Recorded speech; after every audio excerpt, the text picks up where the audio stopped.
6.25 수도 이전과 수도 이전 시 라디오 방송과 서울 시민의 혼란, 이런 제목으로 말씀드리겠습니다.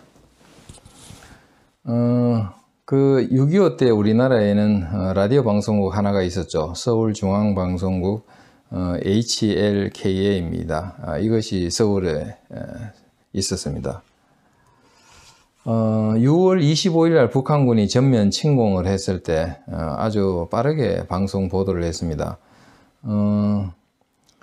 그 HLKA 방송이 아침 6시부터 밤 11시까지 보통 방송을 하는데, 그날 오전 7시에 전면 남침, 북한군의 전면 남침을 보도합니다. 그대로 읽어드리면, 오늘 새벽 북한 공산군은 38도선 전역에 걸쳐서 전면 공격을 시작했습니다. 그러나 안심하십시오. 우리 국군이 건재합니다. 당신은 항상 그 끝에 가서 우리 국군이 건재하다, 안심하다, 이런 말을 덧붙이고 있습니다. 이것이 과연 이게 오히려 앞에 상당히 그 전면 공격을 해서 사람들에게 경각심을 주면서도 뒤에 가서는 또 안심하라고 이래버리기 때문에 많이 적절한가, 이런 어투가. 근데 그 당시에는 이런 어투로 방송을 많이 했습니다. 당시에 그 서울에 남았던 역사학자 김성칠에 의하면은 김성칠도 이런 서울 라디오 뉴스를 들었다는 사실을 그렇게 이야기하고 있습니다. 또 실제로 거리에는 여러 가지 군인의 비상 소집이 있는 등 상당히 거리가 긴장감이 감돈다, 이런 이야기를 하고 있습니다. 6월 26일 날에는 우리 라디오 방송이 반격하는 뜻이 방송을 했습니다. 실제로 반격을 시도는 했죠. 반격을 시도했는데 사실은 패배한 것입니다. 그렇지만은 반격을 해서 계속해서 북으로 올라가는 것처럼 보도한 것은 잘못이죠.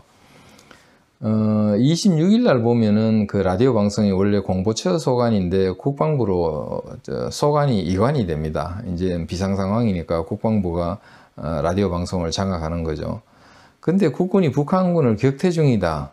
국군이 해주를 점령한 기세로 평양 원산을 향해서 진격 중이다. 이렇게 보도를 한 것입니다. 상당히 서울 시민들이 반격 중이고 북한으로 오히려 진격을 한다고 하니까 서울 시민들이 안심을 하게 되는 어떤 그런 혼란을 주게 된 거죠.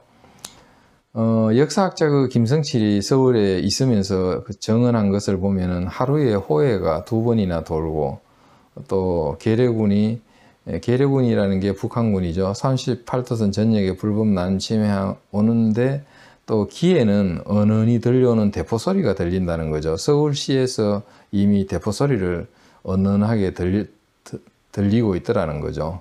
상당히 시시각각으로 북한군이 다가온다는 걸 우리가 알 수가 있습니다.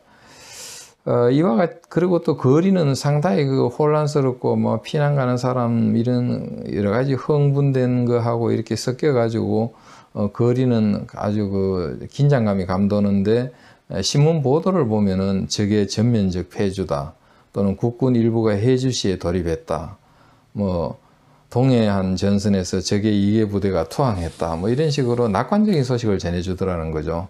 그게 그 당시에 서울 시민의 정언입니다. 6월 27일이면은 대통령이 4시에 경무대를 떠났죠. 정부 이전을 했습니다. 그런데 정부 이전을 했다고 말을 했다가 또 그걸 부인합니다. 그리고는 시민에게 정부는 이전하지 않았다, 이렇게 또 안심시키는 또 방송을 합니다. 27일 상당한 혼선이 있었죠. 27일 보면은 오전 6시에 신승무 총리서리가 특별 방송으로 정부가 수원으로 이전했다, 이렇게 보도를 합니다. 그러나 또 그 직후에 정부는 이전하지 않았다, 이렇게 또 번복하는 보도를 합니다.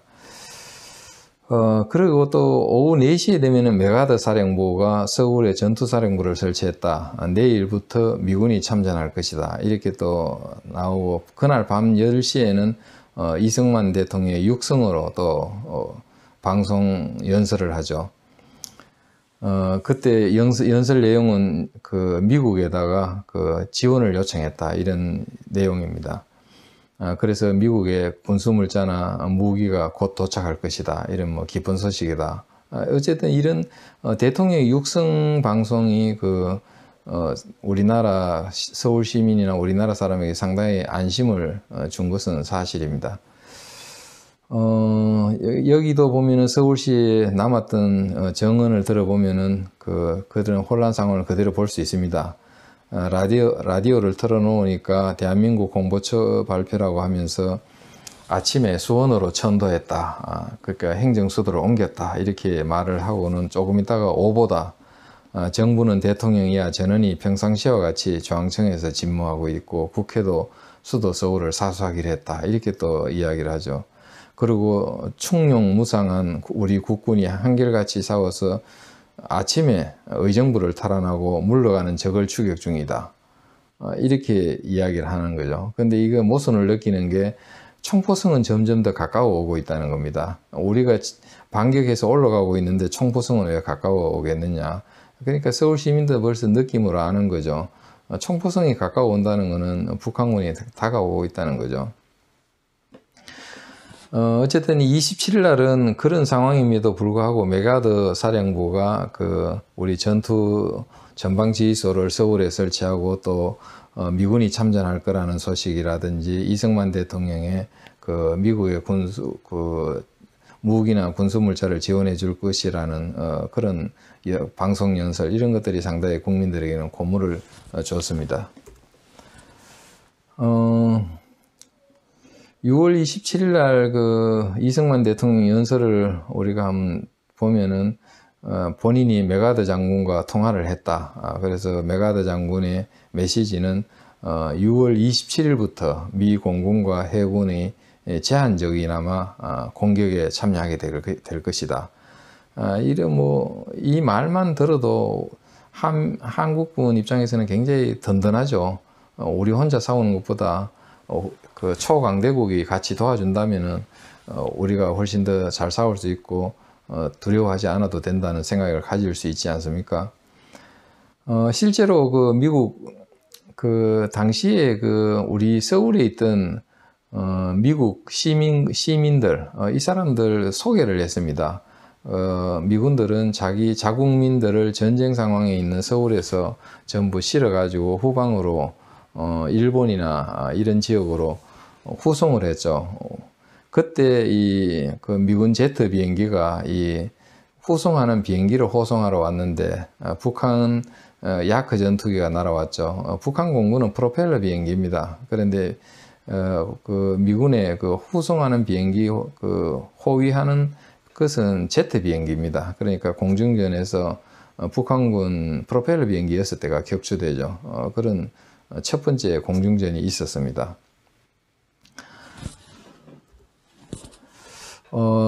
동시에 또 6월 27일 날은 서울 시민들에게 상당한 혼란이 있었습니다. 이런 방송에서도 여러 가지 오락가락하는 그런 이야기도 있었지만은 길거리에서도 여러 가지 호외나 신문지상의 보도 내용, 그와 반대되는 또 멀리서 들리는 포성 소리, 혼란스럽지 않습니까? 어느 게 맞는 건지. 그런 상황에서 여러 가지 유언비어나 헛소문이 떠들었고, 27일 날 영등포에 이미 한강 이남 영등포에 북한군이 들어왔다 이런 소문까지 돌았는데 사실이 아니죠. 거기는 피난 가가지고 조용했을 뿐이지 북한군이 들어오지는 않았던 거죠. 28일 날은 여러분 아시겠지만 북한군이 서울을 점령했습니다. 그리고 우리는 28일 새벽 2시에 우리 공병대가 한강 인도교 그리고 철교를 폭파했습니다. 그래서 다리를 끊었죠. 그리고 그 한편으로 북한군은 서울을 점령하고 북한군이 서울에 와서 제일 먼저 점령한 게 서울의 중앙방송국입니다. 방송국부터 점령을 한 거죠. 왜냐하면 이게 공산주의자들 선전선동 제일 잘하지 않습니까? 그러니까 방송국부터 제압을 해서 거기서 또 선전선동 해야죠. 그런 목적으로 먼저 한 거죠.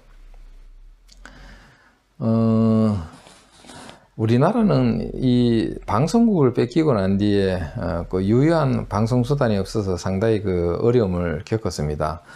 서울의 중앙방송국이 결국은 북한이 사용해가지고 북한이 선전선동을 함으로 인해서 우리는 그 유엔군이 그 비행기로 삐라를 뿌리거나 아니면은 일본에서 방송을 보낼 수밖에 없었습니다. 그래서 상당히 그 방송 수단을 잃고 어려움을 겪었다. 이런 것도 우리가 알아야 되겠습니다. 예, 이상입니다. 감사합니다.